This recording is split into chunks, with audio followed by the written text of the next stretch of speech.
For pumpkin picking season in Western Washington, but when you head out to get your pumpkins this fall, you may notice some differences in price and size due to the weather this year. So Fox 13's Jennifer Dowling takes a look at the fall season ahead and how the late spring could play a role in the type of pumpkins you will see this year.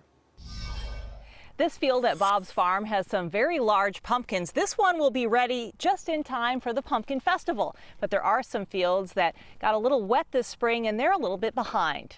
But you can see a big green one over there. Large pumpkins are already popping up in the fields at Bob's Corn and Pumpkin Farm in Snohomish. Oh, this is actually one of my new favorite pumpkins, Fireball. Bob says out of the 45 acres. And this one is a new one as well called Lemonade. Nearly 20 will be ready on time. So by the time we get to the middle of September, they'll be full size. Due to the wet spring, that's not the case in every patch. But you can just see the difference in size from what we saw in the other field. Just across the road, these plants are about 3 weeks behind.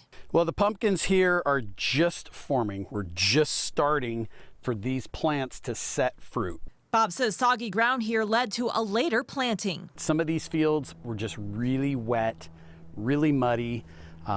It was the last week of June before we could even get a tractor in here. This is winter luxury, and this one's fine, but these little guys down here are just getting started. University of Washington farm manager Perry Ackworth says some of the pumpkins on this farm too would have been much bigger if they got the seeds in the ground sooner. I think what's going to happen is you might see that the crop's going to get harvested later. The extended cool spring weather also held back bees, butterflies, and moths. And these flowers are waiting for the pollinators to come. Perry says the insects prefer temperatures of 70 degrees or warmer and move slower in colder temps. In order to have a single squash, you need about 10 visits on average from a pollinator. So if you have a slow spring and they're not very active, you're going to have poor pollination, imperfect pollination, and just less fruit overall. A lot of bees in here. They're still working. Bob says there's also a very small window to pollinate.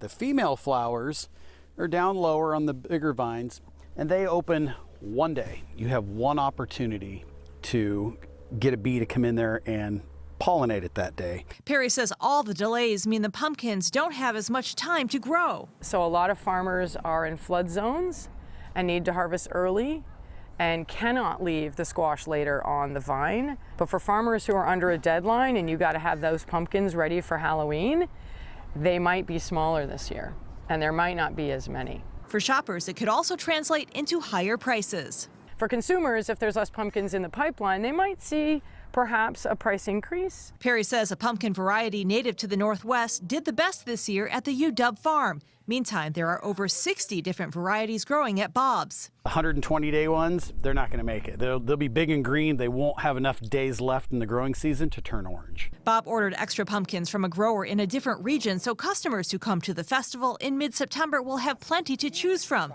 giving the slower fields a chance to reach their peak before they're picked. But don't worry, we have plenty of orange ones coming.